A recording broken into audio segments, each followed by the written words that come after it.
ఓం నమో భగవతే వాసుదేవాయ.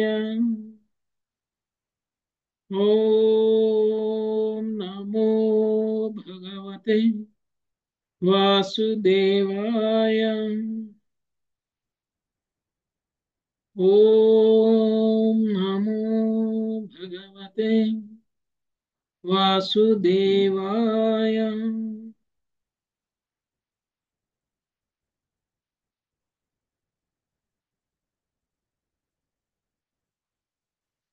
హరే కృష్ణ, అందరికీ వెల్కమ్. ఈరోజు మనం శ్రీమద్ భాగవతం 10వ స్కందం 46వ అధ్యాయం ఉద్ధవుని బృందావన దర్శనము అనేటువంటి ఈ అధ్యాయంలో 19 శ్లోకాలు కంప్లీట్ చేసుకున్నాం. ఈరోజు మనం 20వ శ్లోకం నుంచి చూద్దాము. ఉద్ధవుడు శ్రీకృష్ణ భగవానుడు చెప్తే బృందావనం రావడం అనేటువంటిది జరిగింది. శ్రీకృష్ణ భగవానుడు కోరుకున్నారు. ఎందుకు శ్రీకృష్ణ భగవానుడు ఉద్ధవుణ్ణి బృందావనం పంపించాలి అని అనుకున్నారు అని అంటే రెండు కారణాలు. ఒకటి, కృష్ణుడు బృందావనాన్ని వదిలేసి మధురకు వెళ్ళడానికంటే ముందు గోపికలకి మాటిచ్చారు, నేను మళ్ళీ తిరిగి వస్తాను అని చెప్పారు. రెండవది, కంసుణ్ణి వధించిన తరువాత శ్రీకృష్ణుడు మధురలో అన్ని వ్యవహారాలని చక్రబెడుతున్నటువంటి సమయంలో కృష్ణుడు నందుణ్ణి, ఇతర గోపుల్ని అందరినీ కూడా బృందావనికి వెళ్ళిపోమని చెప్పారు. ఎందుకు అంటే నందుడు కానీ యశోద కానీ మధురలో ఉంటే ఏదైతే వాత్సల్య ప్రేమని దేవకి వసుదేవులు పొందలేదో ఇంతకాలం కృష్ణుడు కృష్ణుడి ద్వారా, ఆ వాత్సల్య ప్రేమను పొందకపోవడం అనేటువంటిది కూడా తల్లిదండ్రుల యొక్క రుణాన్ని తీర్చుకోకపోవడం అవుతుంది. సో పితృ రుణం అనేటువంటిది మిగలకూడదు అని చెప్పేసి కృష్ణుడు ఆ వాత్సల్య ప్రేమని దేవకి వసుదేవులకి ఇవ్వాలి అని అనుకున్నారు. అలా దేవకి వసుదేవులకి మరి వాత్సల్య ప్రేమని ఇచ్చేటువంటి సమయంలో ఆయన ఆయన యొక్క వాత్సల్య ప్రేమ మరి నంద యశోదలతో కనుక షేర్ అయిపోయింది అనుకోండి, అది పూర్తి స్థాయిలో ఆ వాత్సల్య ప్రేమను అందించినట్లు అవ్వదు. అందుకని నందుని యశోదని అక్కడ ఉంచకూడదు అనుకున్నారు. వెళ్ళారు, వెళ్ళమని చెప్పారు. అప్పుడు కూడా కృష్ణుడు ప్రామిస్ చేశారు, ఏమని, ఏం పర్వాలేదు, నేను మిమ్మల్ని చూడటానికి వస్తాను, నేను, మీరు వెళ్ళండి అని చెప్పడం అనేటువంటిది జరిగింది. మరి తండ్రి అయినటువంటి నందుడు మరి చాలా ప్రేమ కలిగినటువంటి వాడు కృష్ణుడి మీద. కృష్ణుడు అలా ఒంటరిగా వదిలేసి వెళ్ళడము అనేటువంటిది ఆ నందుడి లాంటి ఒక తండ్రికి మాత్రం అది సాధ్యం అయ్యేటువంటి విషయం కాదు. అయినా సరే కృష్ణుడు చెప్పాడు కాబట్టి, కృష్ణుడు చిన్నప్పటి నుంచి ఏం చెప్తూ వచ్చారో అన్ని చేస్తూనే ఉన్నారు ఇప్పటి వరకు, నచ్చినా నచ్చకపోయినా, ఇష్టం ఉన్నా ఇష్టం లేకపోయినా. అంటే కృష్ణుడి కేంద్రంగానే గోపికలు, గోపులు, నందుడు, యశోద అందరూ కూడా కర్మలు చేస్తున్నారు. కృష్ణుడు ప్రసన్నత కోసమే వాళ్ళు చేస్తున్నారు. ఇప్పుడు కూడా కృష్ణుని వదిలేయడం అనేటువంటిది వాళ్ళకి విరహభావాన్ని కలిగించినప్పటికీ కృష్ణుడి సంతృప్తి కోసం, కృష్ణుడిని ప్రసన్నత కోసం నందుడు తిరిగి వృందావన ధామానికి వెళ్ళిపోవడం అనేటువంటిది జరిగింది. ఆ తరువాత కృష్ణుడు సాందీపని ముని దగ్గరికి వెళ్ళడం, సాందీపని ముని దగ్గర విద్యాభ్యాసాన్ని కంప్లీట్ చేయడం, సాందీపని ముని పుత్రుని తిరిగి తీసుకొచ్చి ఇవ్వడం గురుదక్షిణగా. ఆ తరువాత కృష్ణుడు తిరిగి మధురకి రావడం అనేటువంటిది జరిగింది. తిరిగి వచ్చినటువంటి కృష్ణుడిని చూసినటువంటి మధురావాసులందరూ తమ ఏదో విలువైన వస్తువుని కోల్పోయినటువంటిది తిరిగి పొందితే ఎంత ఆనందం కలుగుతుందో అలాంటి ఆనందాన్ని కృష్ణుని చూడగానే వ్యక్తం చేశారు. అంటే వాళ్ళ జీవితంలో అతి విలువైనటువంటిది ఏమిటి మధురావాసులకి కూడా అని అంటే కృష్ణుడు. ఇంతకాలం కృష్ణుడి యొక్క విరహంలో ఉన్నారు, కృష్ణుడిని చూడలేదు వాళ్ళు కూడా. మరి ఆ తరువాత ఇక కృష్ణుడు ఉద్ధవుని కలవడం అనేటువంటి జరిగింది. ఉద్ధవుడు ఎవరు అనంటే తన తన యొక్క పినతండ్రి, అంటే వాళ్ళ అన్నదమ్ముల పిల్లలు. ఓకే, అంటే నందుడికి సోదరుడి యొక్క పుత్రుడు ఉద్ధవుడు. యాక్చువల్గా ఉద్ధవుడు ఒక నమ్మసఖ్యమైనటువంటి వ్యక్తి, నమ్మదగినటువంటి వ్యక్తి, కృష్ణుడికి గొప్ప భక్తుడు, కృష్ణుడికి గొప్ప స్నేహితుడు. కృష్ణుడు ఎవరినైనా నమ్మాలి అంటే అది ఉద్ధవుడిని నమ్మొచ్చు. అందుకనే ఉద్ధవుడి దగ్గరికి వెళ్ళి, అంటే అర్జునుడి స్థాయి అనమాట ఉద్ధవుడికి. అందుకనే మనకి ఉద్ధవ్ గీత కూడా వస్తుంది తర్వాత. ఓకే. ఏ విధంగా అయితే అర్జునుడికి కృష్ణుడికి సంబంధం ఎంత గాఢమైన సంబంధం ఉందో, అలాంటి సంబంధమే ఉద్ధవుడికి కృష్ణుడికి కూడా మధ్య ఉంది. అందుకని ఉద్ధవుడిని ప్రార్థించారు, ఉద్ధవుడిని అడిగారు, నీవు వృందావనానికి వెళ్ళు, నేను ఒక కబురు రాసిస్తాను, ఆ కబురు తీసుకెళ్లి అక్కడ గోపికలకి ఇవ్వు. గోపికలు చాలా గొప్పవాళ్ళు. గోపికల ప్రేమ గురించి ఇక ఎవరి ప్రేమతోటి కంపేర్ చేయడానికే లేదు. వాళ్ళ స్త్రీ ధర్మాన్ని కూడా వదిలేశారు నా కోసం. స్త్రీ ధర్మం ఏంటి? ఒక పతివ్రతగా తన భర్తకి సేవ చేస్తూ, పిల్లలకి సేవ చేస్తూ, తన కుటుంబ వ్యవహారాలన్నీ చూసుకుంటూ గృహస్థ జీవనాన్ని గడిపేటువంటిది స్త్రీ. ఆ ధర్మం వల్ల తను పుణ్యవతి అవుతుంది. ఆ ధర్మాన్ని పాటించినటువంటి వాళ్ళు ఆ పుణ్యలోకాలకి వెళ్తారు. అలాంటి పుణ్యలోకానికి వెళ్ళడానికి కూడా త్యాగం చేసినటువంటి వాళ్ళు గోపికలు. సర్వధర్మాన్ పరిత్యజ్య మామేకం శరణం వ్రజ అంటే దానికి అర్థం గోపికలు. వాళ్ళకి ఇంక వేరే ఏ ధర్మము లేదు. కృష్ణుడి సేవించడమే ధర్మం, కృష్ణుడిని ప్రేమించడమే ధర్మం. కృష్ణుడు లేకపోతే ఆ విరహ భావాన్ని ఫీల్ అవడమే వాళ్ళ ధర్మం. మిగిలింది ఏదైనా సరే వాళ్ళకి వాళ్ళ దృష్టిలో ధర్మం కాదు. అంటే మన దృష్టిలో ధర్మాలన్నీ వేరు, కానీ గోపికల దృష్టిలో ధర్మాలన్నీ వేరు. గోపికలకు ఉన్నటువంటి శారీరక సంబంధంతో ఏర్పడినటువంటి ధర్మాలన్నింటినీ కూడా వాళ్ళు త్యజించేసేశారు. ఎందుకంటే కృష్ణ ప్రేమలో వాళ్ళు మునిగిపోయారు. కృష్ణ ప్రేమకు మించినటువంటి ధర్మం అనేటువంటిది ఇంకోటి లేదు. అందుకని కృష్ణుడు కూడా భగవద్గీతలో సర్వధర్మాన్ పరిత్యజ్య మామేకం శరణం వ్రజ అంటే గోపికల స్థాయికి రండి అని చెప్తున్నారు. మనల్ని గోపికల స్థాయికి రమ్మన్నారు. అది శుద్ధ భక్తి. భక్తిలో ఉత్తమ స్థితి అంటే అది. అలాంటి గోపికలకి నేను ఆత్మ లాంటి వాణ్ణి. ఎందుకు? గోపికలు మామూలుగా అయితే నేను లేకుండా బ్రతకలేరు. అసలు వాళ్ళు ఇంకా ఇప్పటికీ బ్రతుకున్నారంటే ఆశ్చర్యం. కృష్ణుడు లేకుండా ఎందుకు బ్రతుకున్నారు? కేవలం నేను తిరిగి వస్తాను అనేటువంటి ఆశతో వాళ్ళు బ్రతుకున్నారు. ఒకవేళ కనుక నేను తిరిగి రాను అని తెలిస్తే ఇక గోపికలు ఉండరు. గోపికలు బ్రతికి ఉండాల్సినటువంటి అవసరం కూడా వాళ్ళకి లేదు. అంటే వాళ్ళ శరీరంతో సజీవంగా ఉండడానికి కారణం నేను ఎప్పుడు వస్తానా అని ఎదురు చూస్తూ ఉన్నారు. ఆ ఎదురు చూపే వాళ్ళని బతికిస్తుంది. అంతే తప్ప వాళ్ళకి లేకపోతే వాళ్ళకి ఇది లేదు. అందుకనే వాళ్ళ విరహాన్ని పోగొట్టాలి. వాళ్ళ విరహాన్ని పోగొట్టాలి అని అంటే నువ్వు నా తరపున నా ప్రతినిధిగా నువ్వు వెళ్ళి నేను ఇస్తున్నటువంటి మెసేజ్ తీసుకెళ్ళి గోపికలకు అందజేయి అని చెప్పడం జరిగింది. అంతేకాదు నా తల్లిదండ్రులను కూడా కలువు అని అన్నారు. ఎప్పుడైతే ఉద్ధవుడు కృష్ణుడి మాట విన్నారో వెంటనే ఆయన ఒక రథం మీద బయలుదేరి బృందావనానికి బయలుదేరారు. ఆయన బయలుదేరి బృందావనానికి చేరుకునేటువంటి సమయంలో అది సూర్యాస్తమయ సమయం అయిపోయింది, సాయంకాలం సమయం అయిపోయింది. ఎప్పుడైతే ఉద్ధవుడిని చూశారో వెంటనే నందుడికి, యశోదకి, అందరికీ కూడా ఆనందం కలిగింది. యాక్చువల్గా అయితే యశోద స్పందించదు. ఎందుకు స్పందించదు అనేటువంటి విషయం మనం రాబోయే శ్లోకాల్లో చూద్దాం. కృష్ణుడు వస్తే ఎంత ఆనందపడతారో అంత ఆనందం నందుడు కూడా పొందారు. వచ్చినటువంటి ఉద్ధవుడికి చేయాల్సినటువంటి అతిథి మర్యాదలన్నీ చేశారు. యాక్చువల్గా అయితే ఉద్ధవుడు నందుడికి పుత్రుడు వరస కాబట్టి కాళ్ళు ఒత్తకూడదు. మామూలుగా అయితే మనకంటే పెద్దవాళ్ళు అతిథులుగా మన ఇంటికి వస్తే మనం వాళ్ళ యొక్క పాదసేవ కూడా చేయాలి. ఎందుకంటే వాళ్ళు అలసిపోయి వస్తారు. అప్పట్లో ప్రయాణాలు ఎంత కష్టంగా ఉంటాయండి? చాలా కష్టంగా ఉంటాయి. ఉదయం నుంచి సాయంత్రం దాకా ప్రయాణం చేసి వచ్చినటువంటి వ్యక్తి యొక్క అలసట తీర్చడం అనేటువంటిది కూడా గృహస్థులుగా మన బాధ్యత, మన ఇంటికి వచ్చినటువంటి వ్యక్తులకి. అందుకని ఆయన ఏం చేశారు? నందుడు ఆయనకి పాదసేవ చేయడానికి కొంతమంది నియమించి వాళ్ళ ద్వారా పాదసేవ చేయించి ఆయన అలసటనంతా తీర్చిన తర్వాత ఆయనకి భోజనాలు పెట్టి అన్ని చేసిన తర్వాత ఇప్పుడు మాట్లాడు. మనం ఏం చేస్తాం? ముందు మాట్లాడతాం, తర్వాత అన్ని. ఎప్పుడు మాట్లాడాలి? ఏ విషయమైనా సరే ఎప్పుడు మాట్లాడాలి?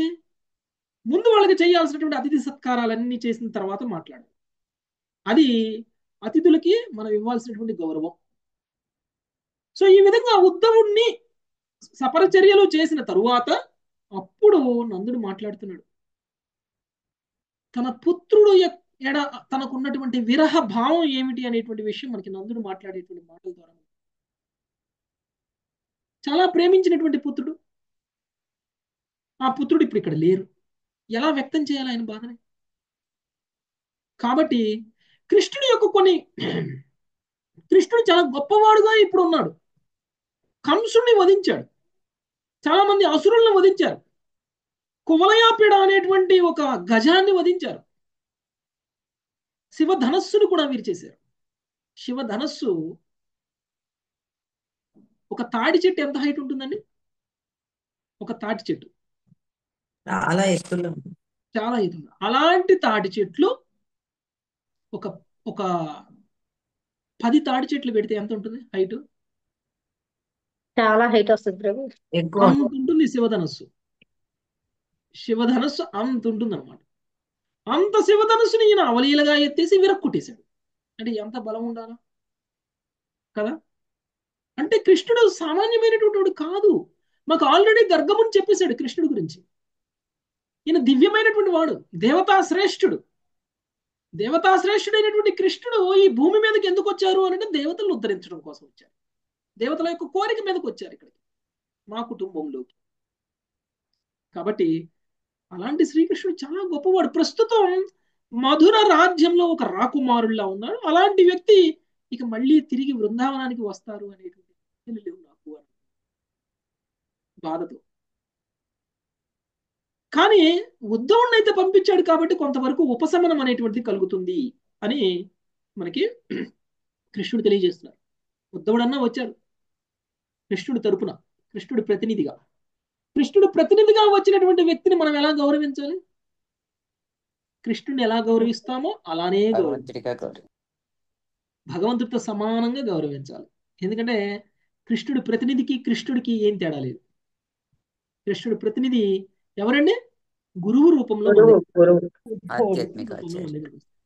ప్రస్తుతం అదే కృష్ణుడు ప్రతినిధి ఉద్ధవుడుగా వచ్చారు. ఓకే, కాబట్టి ఉద్ధవుడు అంటే మన విషయంలో గురువు, వాళ్ళ విషయంలో వాళ్ళ బంధువే అయినటువంటి ఉద్ధవుడు. ఓకే, అలాంటి ఉద్ధవుడికి ఇక అన్ని మర్యాదలు చేసిన తర్వాత వాళ్ళు అడుగుతున్నారు, ఎలా ఉన్నాడు వసుదేవుడు, ఎలా ఉన్నారు మధురావాసులు, రాజ్యం ఎలా సాగుతుంది, ఆ తర్వాత కృష్ణుడు ఎలా ఉన్నాడు, బలరాముడు ఎలా ఉన్నాడు, కృష్ణుడికి మేము గుర్తొస్తున్నామా, మమ్మల్ని ఎప్పుడైనా గుర్తుంచుకుంటాడా, ఇక్కడ ఆయన చేసినటువంటి లీలలు ఆయన గుర్తొస్తాయా, ఇక్కడ చాలా మంది అసురులను చంపారు అవి గుర్తొస్తాయా, మమ్మల్ని అందరినీ కూడా గాలి నుంచి, వాన నుంచి, ఎండ నుంచి కాపాడాడు కృష్ణుడు, గోవర్ధన గిరిని ఎత్తి ఆ గోవర్ధన గిరి ఆయన గుర్తొస్తుందా, ఇక్కడ ఉన్న గోవులు గుర్తొస్తాయా, ఇక్కడ ఉన్న గోపబాలుడు గుర్తొస్తారా కృష్ణుడికి, ఎప్పుడైనా మమ్మల్ని స్మరించుకుంటాడా? ఇలానే అడుగుతాం కదా మనం కూడా. మనకి అత్యంత ప్రియమైనటువంటి వాళ్ళు మనం చాలా, అంటే కృష్ణుని ఎంతగా వాళ్ళు మిస్ అవుతున్నారు అనేటువంటి విషయం మనకి నందుడు అడిగేటువంటి ప్రశ్నల్లో మనకి తెలుస్తుంది. సో ఈ విధంగా నందుడు అనేక ప్రశ్నలు అడుగుతున్నారు. అడుగుతూ కృష్ణుడు ఎలా ఉన్నారు అని చెప్పేసి. సో కంసుడిని చంపినటువంటి కారణంతో సోదరులతో పాటు వధింపబడుట అదృష్టమే. ఓకే, అంటే వాళ్ళందరూ కృష్ణుడి చేతిలో చనిపోయారు, అదంతా కూడా వాళ్ళకి అదృష్టమే. ఎందుకు అంటే మధురావాసులకి అదృష్టం. ఎందుకు అంటే మధురలో ఉన్నటువంటి సాధుజనుల్ని, ధర్మాత్ములని ఆ కంసుడు చాలా ఇబ్బందులు పెట్టాడు. వాళ్ళందరూ కూడా ద్వేషిస్తున్నారు ఆయన్ని. అందుకనే అలాంటి వ్యక్తి కృష్ణుడి చేతిలో మరణించడం అనేటువంటిది మధురావాసులకి చాలా అదృష్టమైనటువంటిది. సో ఇంకొకటి చూడండి, కృష్ణుడు మమ్మ జ్ఞప్తికి తెచ్చుకొనుచున్నాడా, అతడు తన తల్లిని, మిత్రులని, హితైషులని జ్ఞాపకం చేసుకున్నా, గోపులను, స్వయంగా తానే నాదుడైనటువంటి వ్రజమును అతను స్మరించునా, గోవులు, వృందావన అరణ్యము, గోవర్ధన పర్వతము అతనికి జ్ఞప్తి ఎందు ఉన్నాయా. సో ఇట్లా మొదలు పెట్టారనమాట ఆయన నందుడు మాట్లాడుతూ. తన పరివారమును దర్శించుటకు గోవిందుడు ఒక్క మారైనా తిరిగి వచ్చునా, వస్తాడా ఎప్పటికైనా కృష్ణుడు మా దగ్గరికి? సుందరముగు నయనములు, నాసిక, దరహాసముతో కూడినటువంటి అతని సుందర ముఖ మండలమును మేము గాంచగలము. ఒకవేళ కనుక ఆయన వస్తే ఆయన యొక్క సుందరమైనటువంటి శ్యామ సుందర రూపాన్ని మేము కూడా దర్శనం చేసుకుంటాం. కానీ ఎప్పటికైనా వస్తారా అనేటువంటిది ఆయనకి అనుమానం. రారు అని ఆయన దృఢంగా నిశ్చయించుకున్నారు. ఎందుకంటే ఆయన ఇంకా గోపబాలుడు కాదు, ఆయన సామాన్యమైనటువంటి గోపబాలుడు కాదు, గోవులు కాచుకునే గోపబాలుడు కాదు. సంపూర్ణ విద్యావంతుడై సమస్త కళని 64 రోజుల్లో నేర్చుకొని మధురకి యువరాజుగా పరిపూర్ణ వ్యక్తి. కాబట్టి యువరాజుకి బాధ్యతలు చాలా ఉంటాయి. ఇంతకుముందు ఒక రాజుకి ఎలా బాధ్యతలు ఉంటాయి, అలాంటి రాజుని కలవాలి అని అంటే రాజు మన దగ్గరకు వస్తాడా, మనమే రాజు దగ్గరికి వెళ్ళాలి. అలానే కృష్ణుడు ఇప్పుడు పూర్తి బాధ్యతలు కలిగి ఉన్నటువంటి వ్యక్తి కాబట్టి అలాంటి వ్యక్తి మళ్ళీ మా దగ్గరకు వస్తారనేటువంటి హోప్ అనేటువంటిది నందుల్లో పోయింది. అందుకనే బాధగా మాట్లాడుతున్నారు. ఇంకా నందుడు ఏం మాట్లాడుతున్నారు అనేటువంటి విషయం మనము ఈరోజు చూద్దాం. ఆ తర్వాత నందుడు మాట్లాడిన తర్వాత యశోద పరిస్థితి ఎలా ఉందో కూడా మనం ఒకసారి చూద్దాం. వీళ్ళిద్దరూ కూడా వాత్సల్య ప్రేమకి ఉదాహరణ. వాత్సల్య ప్రేమకి తారాస్థాయిలో వాత్సల్య ప్రేమని ప్రదర్శించినటువంటి భక్తులు ఎవరైనా ఉన్నారు అని అంటే వాళ్ళు కేవలం యశోదామాత, నందుడు మాత్రమే.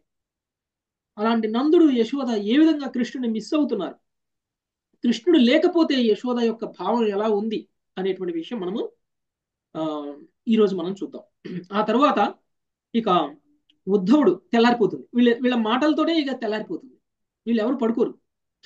ఎందుకంటే వాళ్ళు ఎంతో ప్రేమించేటువంటి కృష్ణుడు పంపించినటువంటి వ్యక్తి వాళ్ళ దగ్గరకు వస్తే కృష్ణుడి గురించి అడగకుండా వాళ్ళు నిద్రపోతారా? నిద్రపోరు. అలా మాటల్లోనే నిద్ర తెల్లారిపోతుంది. తెల్లారిపోయిన తర్వాత అప్పుడు ఉద్ధవుడు గోపికల్ని కలవడం అనేటువంటిది జరుగుతుంది. అంటే గోపికలే అనుకుంటారు, అదేంటి నందుడు ఇంటి ముందు రథం ఆగి ఉంది, బహుశా ఏమన్నా అక్రూరుడు కృష్ణుడిని తీసుకుని వెళ్ళి తన ముగించుకున్న తర్వాత కంసుని వధించిన తర్వాత అక్రూరుడు తిరిగి కృష్ణుడిని తీసుకొచ్చాడేమో, రథం అయితే ఆగుంది అని చెప్పేసి వాళ్ళు ఆలోచన చేసి కృష్ణుని చూద్దాము అనేటువంటి ఉద్దేశంతో వస్తే వాళ్ళకి అక్కడ ఉద్ధవుడు కనిపిస్తాడు. సో ఉద్ధవుడు గోపికలు అందరూ కలిసి ఏకాంత ప్రదేశానికి వెళ్తారు. అక్కడ వాళ్ళ మధ్య సంభాషణ జరుగుతుంది. అక్కడ కృష్ణుడు రాసి ఇచ్చినటువంటి ఉత్తరాన్ని తీసి గోపికల కోసం చదవడం అనేటువంటిది జరుగుతుంది. అదంతా కూడా ఈ అధ్యాయంలో వస్తుంది. మనము ఈరోజు చూద్దాం. 20వ శ్లోకం. లావణ్యమాత. దావాగ్నేర్వాత వర్షాచ్చ వృష సర్పాచ్చ రక్షిత.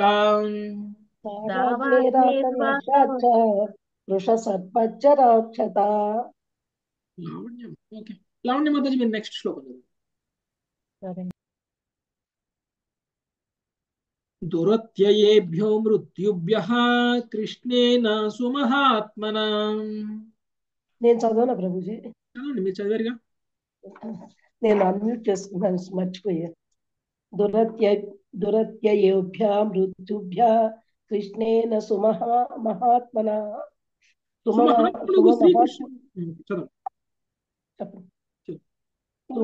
మహాత్ముడగు శ్రీకృష్ణుని వలన మేము దుస్తర మృత్యు భయము వలన దావాగ్ని నుండి, వాయువు, వర్షముల నుండి, వృషభములు, సర్పదానవులను నుండి రక్షింపబడితిని. హరే కృష్ణ. బృందావనంలో ఉన్న వాళ్ళందరినీ కూడా ఎవరు రక్షిస్తున్నారు? కృష్ణుడే రక్షిస్తున్నారు. ఎలాంటి విపత్తు నుంచి అయినా సరే కృష్ణుడు రక్షిస్తూనే ఉన్నారు. ఎలాంటి విపత్తు అయినా సరే దావాగ్ని నుంచి రక్షించారు, సర్పాల నుంచి రక్షించారు. ఎప్పుడు దావాగ్ని నుంచి ఎప్పుడు రక్షించారు? ఆ తర్వాత సర్పం నుంచి ఎప్పుడు రక్షించారు? ఆ తర్వాత వాయువు, వర్షము నుంచి రక్షించారు. ఎప్పుడు రక్షించారు? గోవర్ధనగిరి.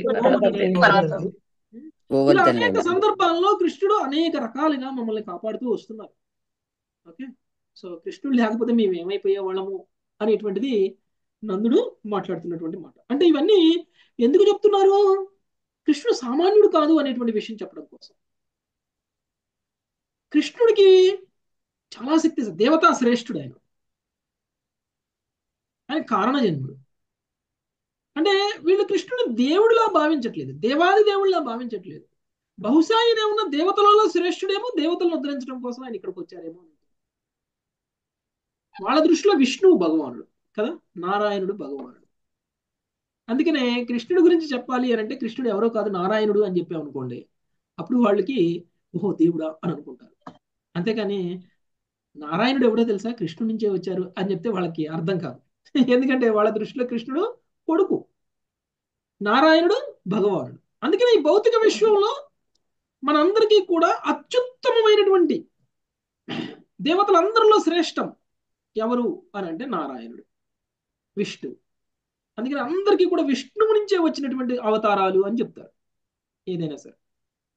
కానీ అది అది జీవజాతికి అర్థమయ్యేటువంటిది అదే. అందుకనే ఆ స్థాయి దాటినటువంటి భక్తుడి స్థాయికి వెళ్ళినటువంటి వాళ్ళు ఎవరైతే ఉంటారో వాళ్ళు మాత్రమే కృష్ణుని యొక్క ఉత్తమ స్థితిని అర్థం చేసుకోగలుగుతారు. ఓకే, అందుకనే నందుడితో ఉద్ధవుడు మాట్లాడినా కానీ కృష్ణుడు ఎవరో కాదు నారాయణుడే అని చెప్తారు.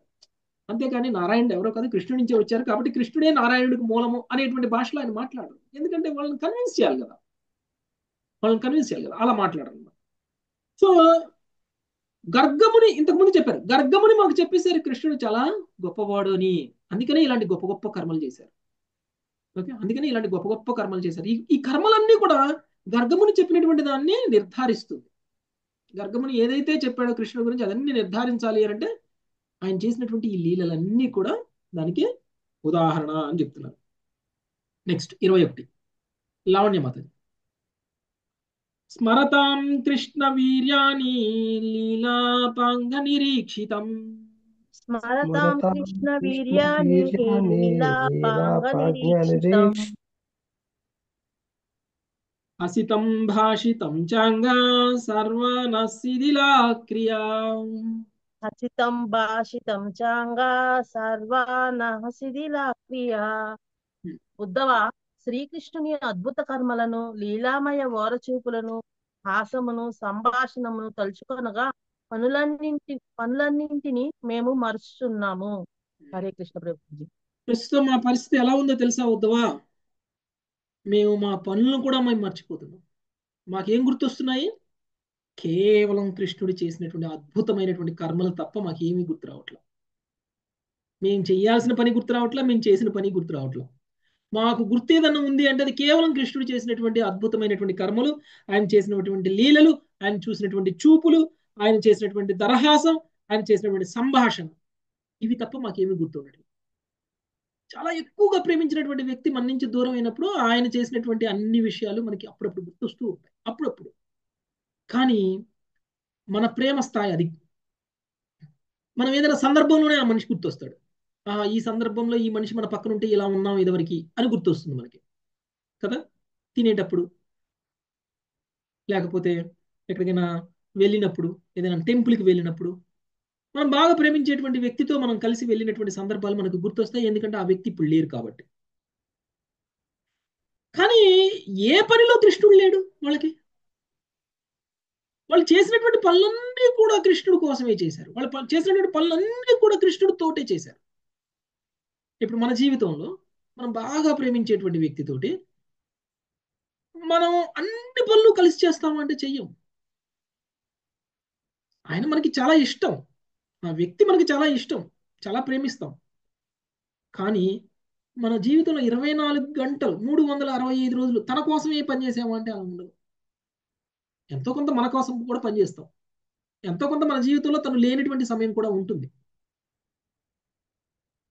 కానీ బృందావన వాసులకి అలా లేదు. వాళ్ళు 365 రోజులు, రోజులో 24 గంటలు వాళ్ళు నిద్రించినా కృష్ణుడి కోసమే, నిద్ర లేచినా కృష్ణుడి కోసమే, తిన్నా కృష్ణుడి కోసమే, గోవుల్ని కాచినా కృష్ణుడి కోసమే, ఏ వ్యాపారం చేసినా కృష్ణుడి కోసమే, ఏ వంట వండినా కృష్ణుడి కోసమే, ఏ తినుబండారాలు చేసినా కృష్ణుడి కోసమే. మరి అలాంటప్పుడు కృష్ణుడు లేడనుకోండి, అప్పుడు ఇక వాళ్ళు ఎందుకు చేస్తున్నట్టు? ఎవరి కోసం చేస్తున్నట్లు? ఎందుకు నిద్రపోతున్నందుకు, ఎందుకు నిద్ర లేస్తున్నట్లు? దానికి ఏం మీనింగ్ ఉండదు. అందుకనే ప్రతి పనిలో కృష్ణుడు గుర్తొస్తున్నాడు వాళ్ళకి. వాళ్ళు చేసే పని కంటే ఎక్కువ కృష్ణుడే గుర్తొస్తున్నాడు. అదే ఇక్కడ నందుడు చెప్తున్నారు, మా పరిస్థితి అలా ఉంది అని చెప్తున్నారు నందుడు ఉద్ధవుడికి. నెక్స్ట్ నాగలక్ష్మి. నాగలక్ష్మి కృష్ణ ప్రభు. సరిచ్చైలవనోద్దేశాన్ ముకుంద పదభూషితాన్. సరిచ్చైలవనోద్దేశాన్ ముకుంద పదభూషితాన్. ఆ క్రీడాని క్షమాణానాం మనోయాతి తదాత్మతాం. ఆ క్రీడా నిక్ష్యమాణానాం మనో యాతి తదాత్మతాం. ముకుందుడు క్రీడించిన ప్రదేశములను అతని పాదపద్మ చిహ్నములచే అలంకృతమైన నదులను పర్వతములను వనములను గాంచినప్పుడు మా మనసులు పూర్తిగా అతని యందే సంలగ్నమగుచుండును. హరే కృష్ణ ప్రభు. ఎందుకంటే వృందావనంలో ప్రతి ప్రదేశము, ప్రతి వస్తువు, ప్రతి విషయము కూడా కృష్ణుడితో సంబంధాన్ని కలిగి ఉంది. అది పర్వతమే కావచ్చు, అక్కడ ఉన్నటువంటి రాయే కావచ్చు, అక్కడ ఉన్నటువంటి చెట్టే కావచ్చు, అక్కడ ఉన్నటువంటి ఆ ఆ కొలనులే కావచ్చు, అక్కడ ఉన్నటువంటి గోవులే కావచ్చు, అక్కడ ఉన్నటువంటి గోపబాలురే కావచ్చు, అక్కడ ఉన్నటువంటి చిక బయళ్లే కావచ్చు. బృందావనంలో ఇది అది అని లేదు, ప్రతిదీ కూడా కృష్ణుడితో సంబంధాన్ని కలిగి ఉంది. కృష్ణుడితో సంబంధాన్ని కలిగి ఉన్నటువంటి దేన్ని చూసినా మాకు కృష్ణుడే గుర్తొస్తున్నాడు, అంతే కదా. సో మనం బాగా ప్రేమించేటువంటి మన పిల్లవాడు, మన కొడుకు స్కూల్కి వెళ్ళాడు అనుకోండి, ఓకే, హాస్టల్లో పెట్టేశాం. పాపం చిన్న పిల్లాడప్పుడే హాస్టల్లో పెట్టేశాం అనుకోండి.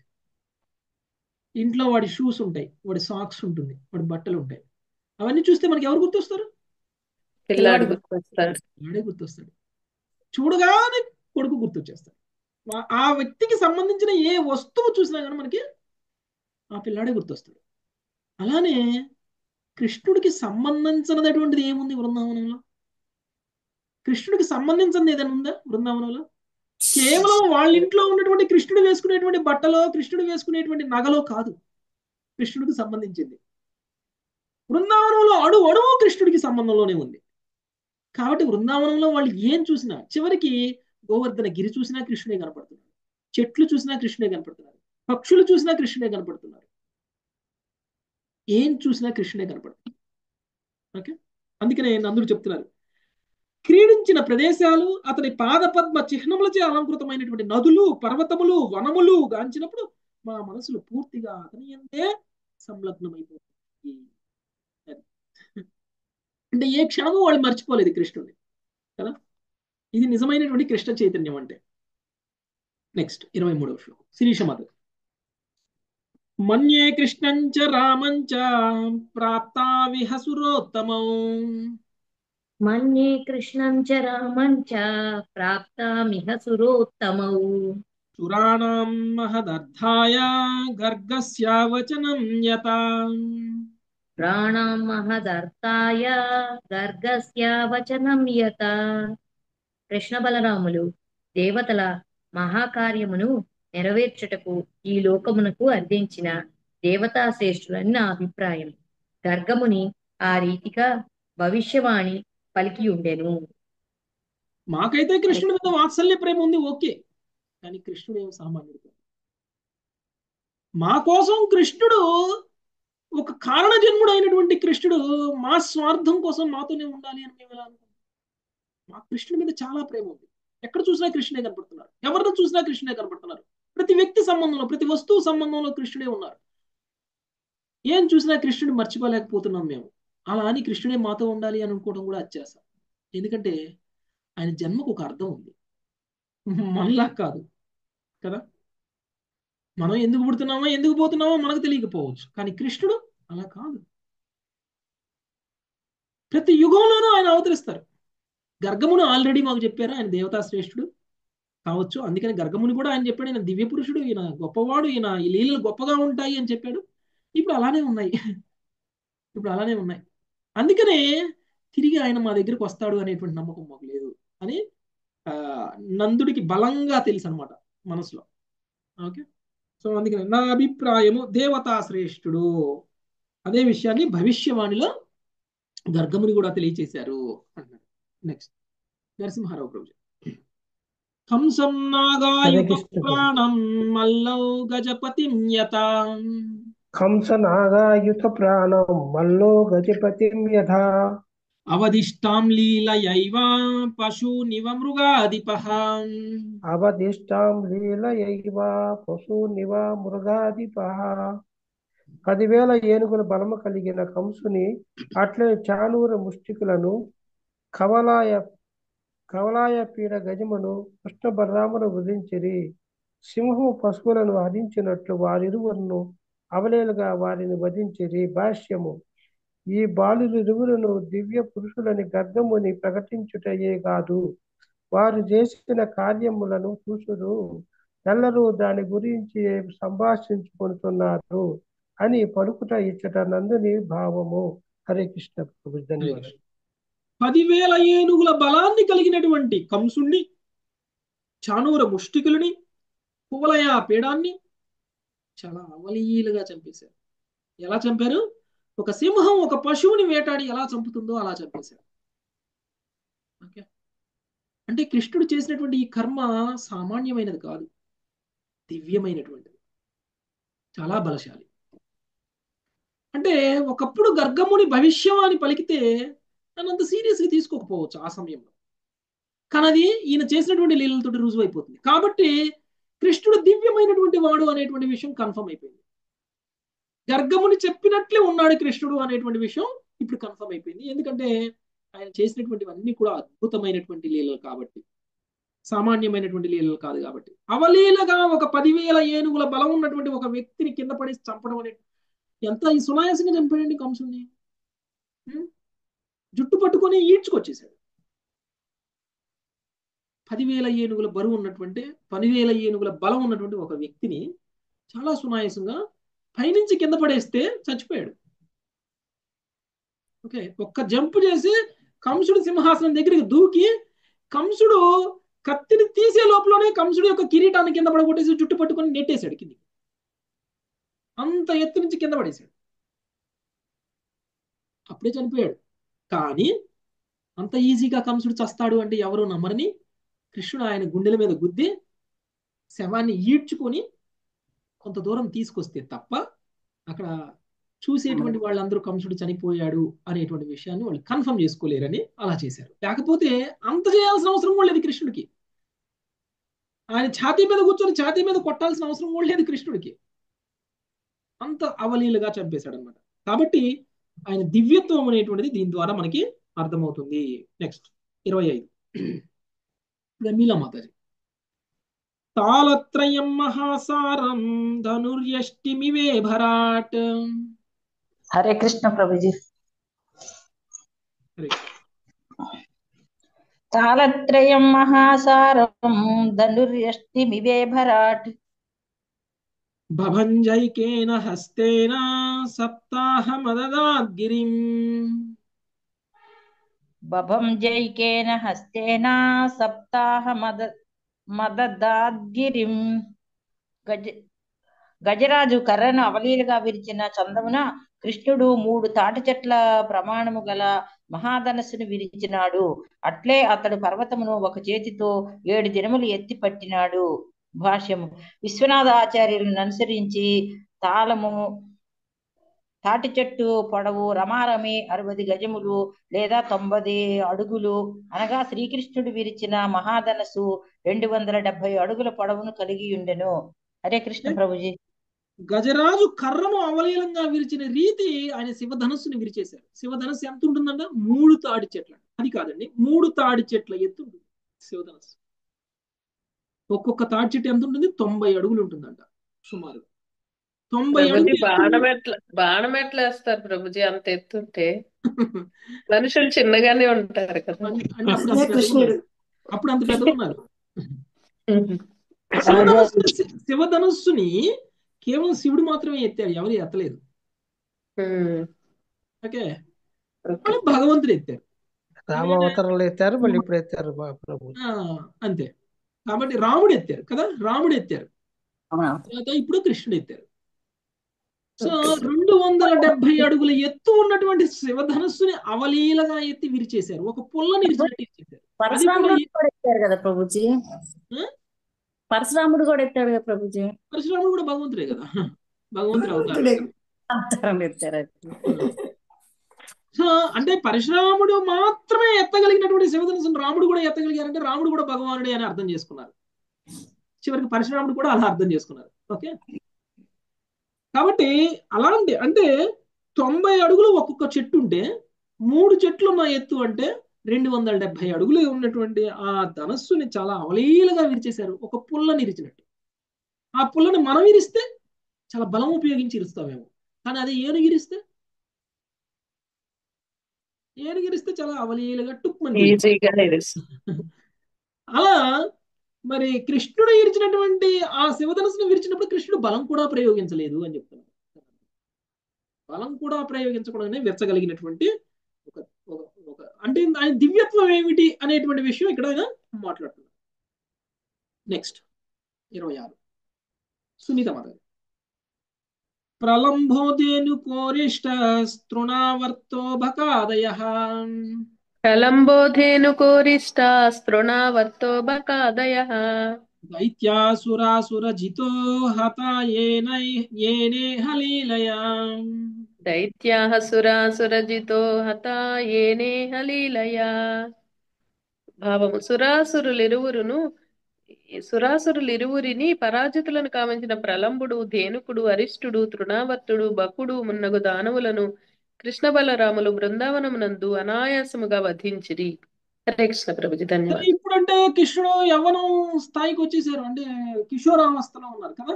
కిషోరావస్థలో ఉన్నారు, పెరిగి పెద్దవాడైపోయాడు. కిషోరావస్థలో ఉన్నటువంటి కృష్ణుడి యొక్క శరీర ఆకృతి యవ్వనంలో ఉన్నటువంటి వ్యక్తికి ఉండాల్సినట్టు ఉంది. సరే, ఇప్పుడు విరిచాడు అంటే ఓకే, ఇప్పుడంటే బలం పెరిగిందేమో, బాగా వెన్న తింటున్నాడు కాబట్టి తినేసి బలం పెంచుకొని కండలు పెంచుకొని ఇప్పుడు ఇరిసేస్తే ఇప్పుడు విరిచేసి ఉండొచ్చు అలాంటి ధనుస్సుని అనుకోవడానికి. ఆయన దివ్యత్వం కేవలం ఇప్పుడు మాత్రమే కాదు, చిన్నప్పుడు కూడా ఉంది ఆయన దివ్యత్వం. ఎలా? అసురుల ఇరువురిని కూడా పరాజితులను చేసినటువంటి ప్రలంబాసురుడు, ధేనుకాసురుడు, అరిష్టాసురుడు, తృణావర్తుడు, బకుడు మొన్నకు దానవులందరినీ చంపేశారు. చాలా చిన్న పసికందుగా ఉన్నప్పుడే చంపేశారు. ఓకే, అంటే భగవంతుడి యొక్క శక్తి పెరిగి పెద్ద అయిన తర్వాత ఎక్సర్సైజులు చేస్తే రాలేదు కృష్ణుడికి. ఓకే, లేకపోతే వెయిట్ లిఫ్టింగ్లు చేస్తే రాలేదు కృష్ణుడికి. జన్మతః ఉన్నాయి. అంటే బలం భగవంతుడు ఏ రూపంలో ఉన్నారు, ఎంత సైజులో ఉన్నారు అనేటువంటి దాంతో సంబంధం లేదు ఆయన శక్తికి. మనకుంటుంది ఆ సంబంధం. మనం చిన్నప్పుడు చేయలేని పనిని ఇప్పుడు చేయగలం, చిన్నప్పుడు చేయగలిగిన పనిని ఇప్పుడు చేయలేము. మనకు అలాంటిది ఉంటుంది, కానీ కృష్ణుడికి అలా లేదు. కృష్ణుడు చిన్నప్పుడు కూడా అలానే చేశారు, ఇప్పుడు ఎలా చేశారో అలానే చేశారు చిన్నప్పుడు కూడా. అంటే కృష్ణుడి యొక్క శక్తి సామర్థ్యాలు అనేటువంటివి మనకి ఎప్పుడు అలానే ఉంటాయి, ఎప్పుడు ఉంటాయి అన్నమాట. ఓకే, సునాయాసంగా కృష్ణ బలరాములు ఇద్దరు కూడా బృందావనంలో చాలా మంది అసురులను చంపారని చెప్తున్నారు. సో ఇవన్నీ కూడా గుర్తు తెచ్చుకున్నారు, ఎందుకంటే కృష్ణుడు యొక్క గొప్పతనం అలాంటి గొప్పవాడు, ఇక బృందావనం రాడు అని చెప్పేసి ఆయన మిస్ అయిపోయారు. ఆయన వస్తే కనుక కనీసం ఆయన ముఖార విందాన్ని చూసుకునేటువంటి అదృష్టం మాకు కూడా కలిగేది అని బాధపడుతున్నారు. ఇది నందుడు ఇప్పటి వరకు మాట్లాడినటువంటి. ఓకే, సో ఉద్ధవుడితోటి ఇక ఆ తర్వాత ఇప్పుడు యశోద గురించి వస్తుంది. ఓకే, నెక్స్ట్ 27వ శ్లోకం. శ్రీమణి మాతాజీ. శ్రీ శుక ఉవాచ శ్రీశుక ఉవాచ ఇతి సంస్మృత్య నందః కృష్ణానురక్తదీ ఇది సంస్మృత్య నందః కృష్ణానురక్తది అత్యుత్కంఠో భవత్పూష్టిం ప్రేమ ప్రసర విహ్వలః. అత్యుత్కంఠో భవతూష్ణీం ప్రేమ విహ్వలః.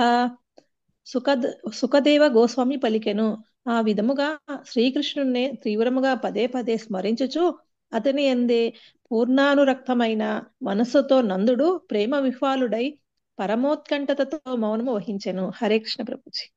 ఓకే, అనుక్షణం కృష్ణుడే తలుస్తున్నారు ఆయన, అనుక్షణం కృష్ణుడే తెలుస్తున్నాడు. అంటే ఆయన మాట్లాడిన మాటలతోటి ఎంతగా కృష్ణుని మిస్ అవుతున్నాడు అనేటువంటి విషయం మనకు అర్థమవుతుంది. ఓకే, తీవ్రంగా పదే పదే స్మరిస్తూ కృష్ణుడి గురించి ఆయన మాట్లాడుతూ పూర్ణ అనురక్తుడు. ఎవరి మీద? కేవలం కృష్ణుడి గురించి ఆలోచిస్తున్నారు, కేవలం కృష్ణుడు పొందాలి అనేటువంటి కోరిక, కేవలం కృష్ణుడిని చూడాలి అనేటువంటి ఆశ తప్ప వాళ్ళకి ఏమి లేదు.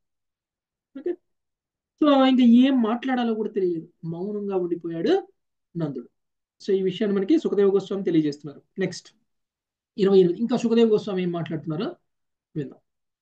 సునీత హరిబాబు మాధవ్.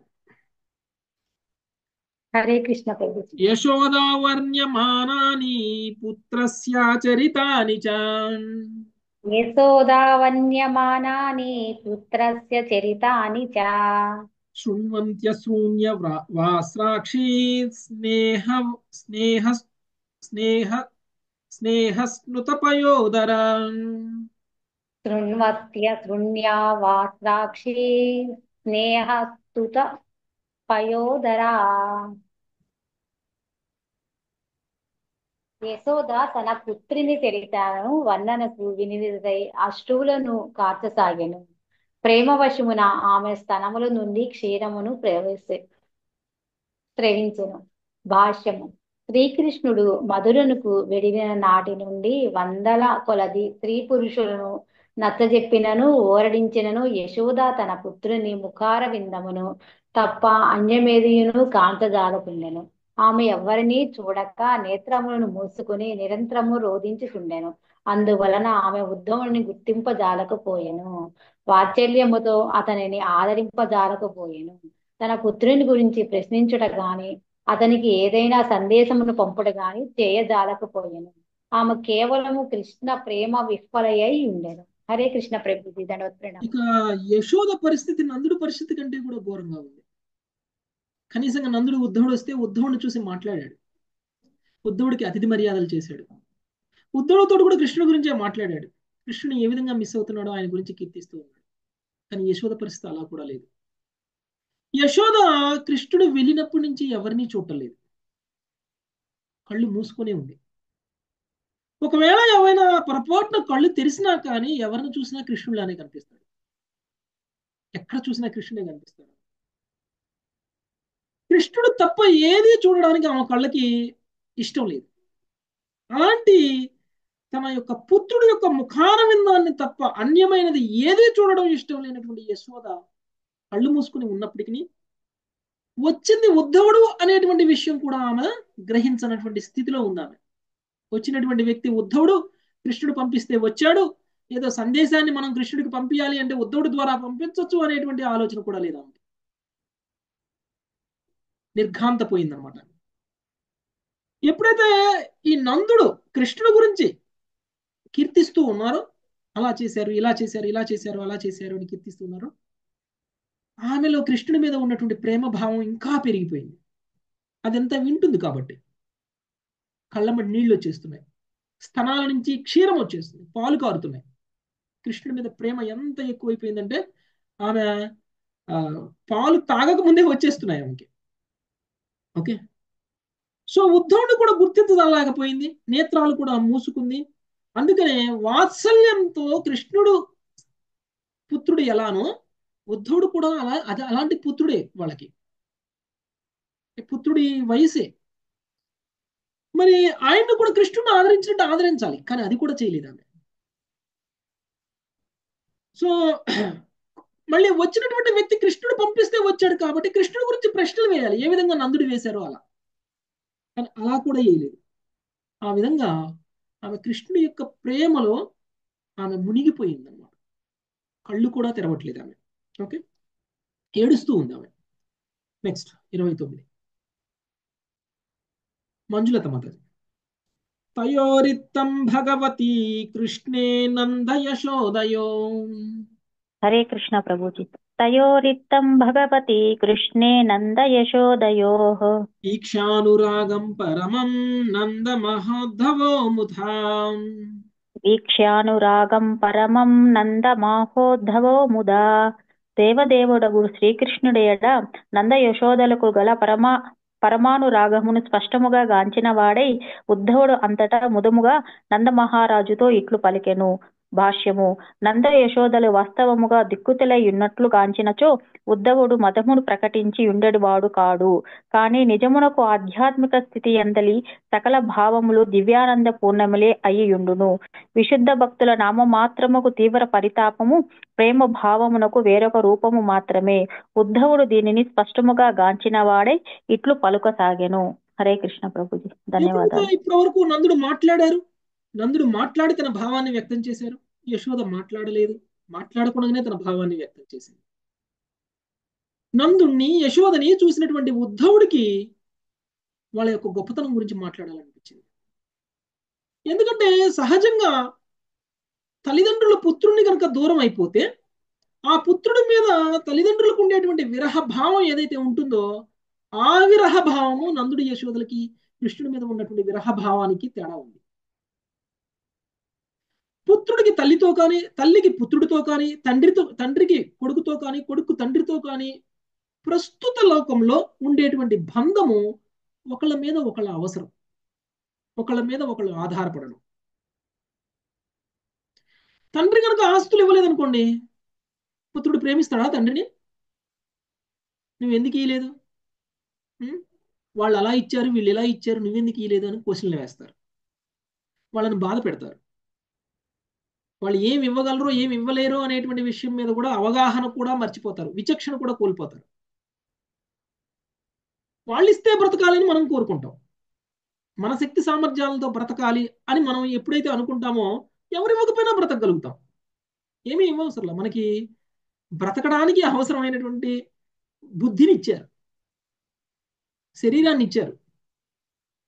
ఇంకా మనం బ్రతకడానికి కూడా వాళ్ళే ఇవ్వాల్సిన అవసరం లేదు మనకి.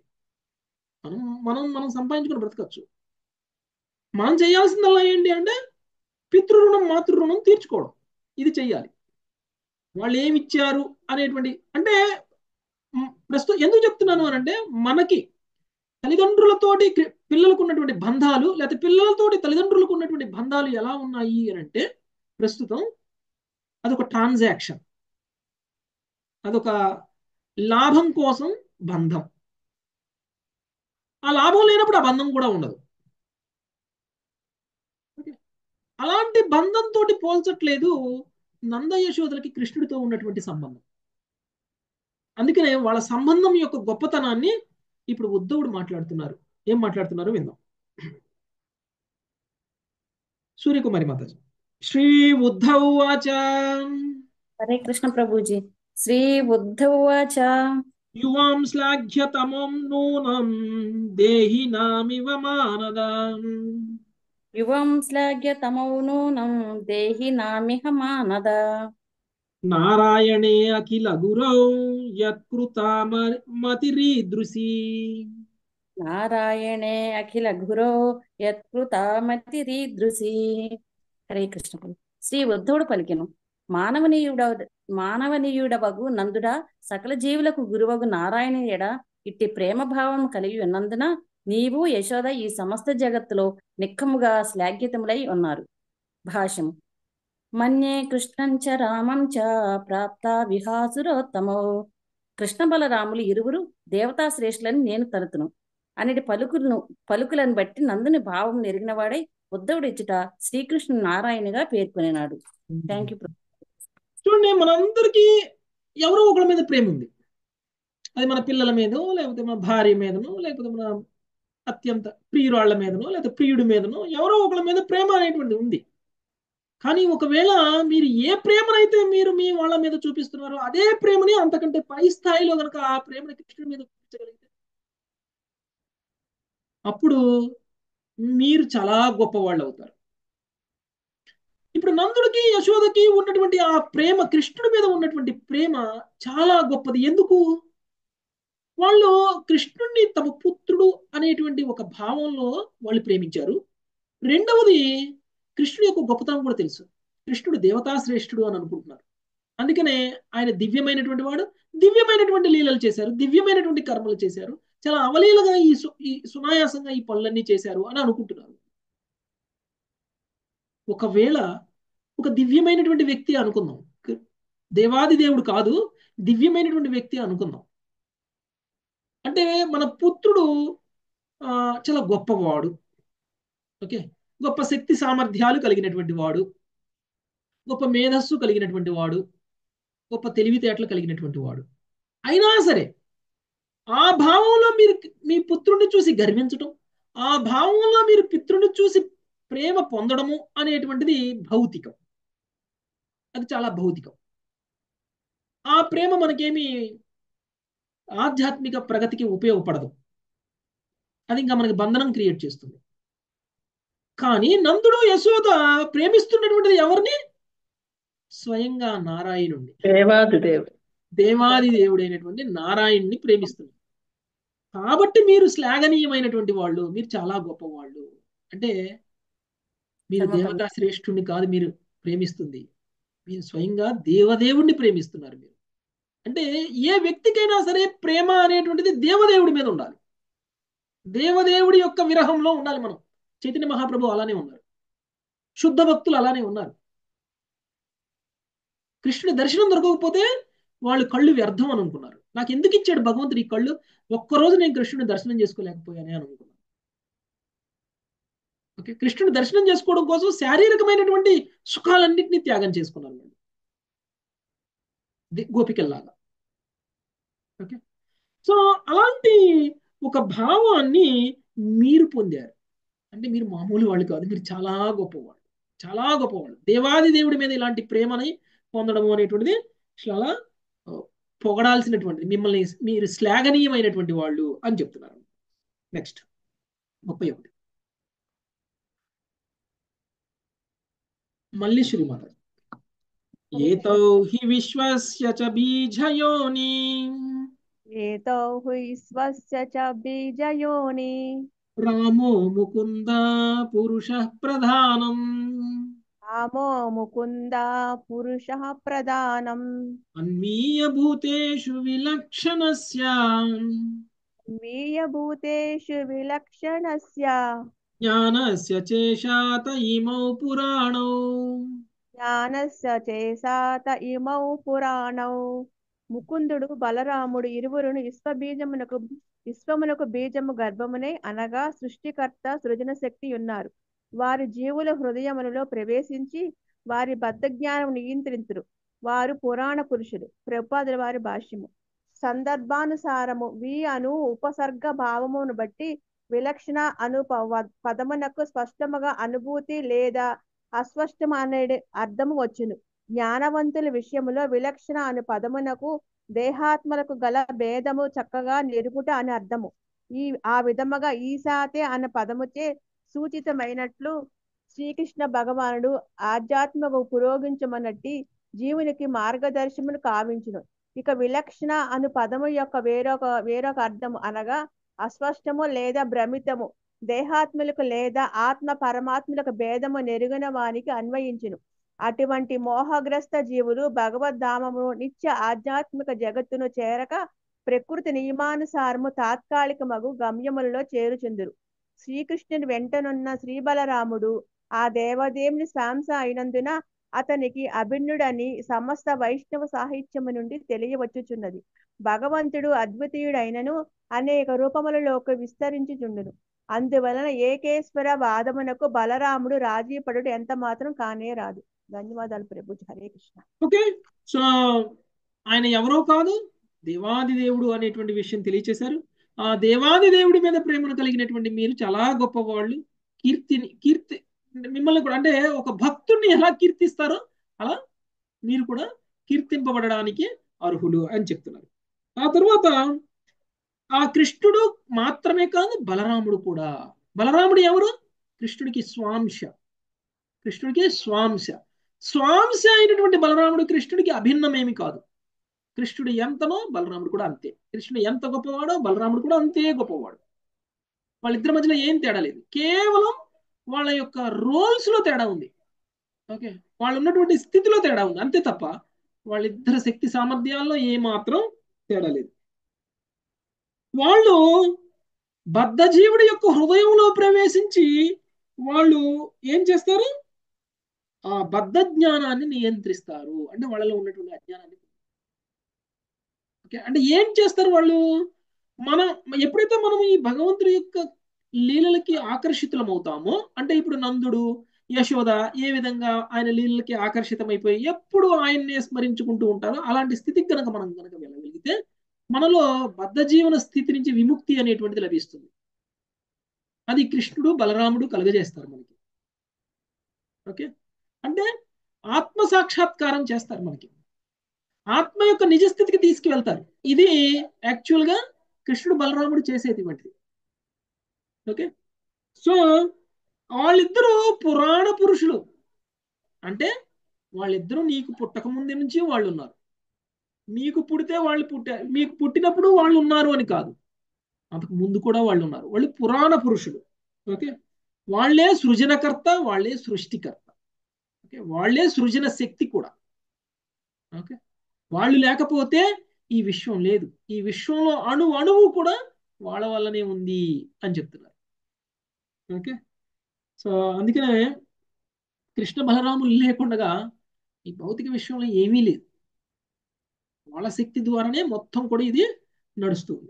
ఓకే, సో ఇక్కడ కాపుదాం మాతాజీ. 32వ శ్లోకం నుంచి మళ్ళీ మనం రేపు చదువుకుందాం. Thank you very much. వాంఛాకల్పతరుభ్యశ్చ కృపా సింధుభ్యైవ చ పతితానాం పావనేభ్యో వైష్ణవేభ్యో.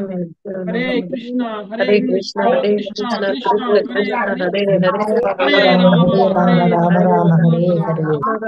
హరే హరే ఈ రోజుకి మనము యశోదామాత నంద మహారాజుల యొక్క భావాన్ని మనం చూసాము. ఇక నెక్స్ట్ క్లాస్ లో మనము ఉద్ధవుడు గోపికలను కలుసుకోవడం, గోపికలతో వాళ్ళ సంభాషణ, గోపికలు ఏం మాట్లాడతారు ఉద్ధవుడు కలుసుకున్న తర్వాత రామారావు గారు చెప్తాడు. ఓకే, సో అది మనము రేపు చూద్దాం. Thank you very much. Okay, ఎవరికైనా ఏమైనా ప్రశ్నలు ఉంటే తీసుకుందాం మాతాజీ. ఏకేశ్వరవాదం అంటే ఏంటి ప్రభుజీ? ఏకేశ్వరవాదం అంటే నేను కృష్ణుడు ఒకటే అని చెప్పడం, నేనే కృష్ణుడు అని చెప్పడం.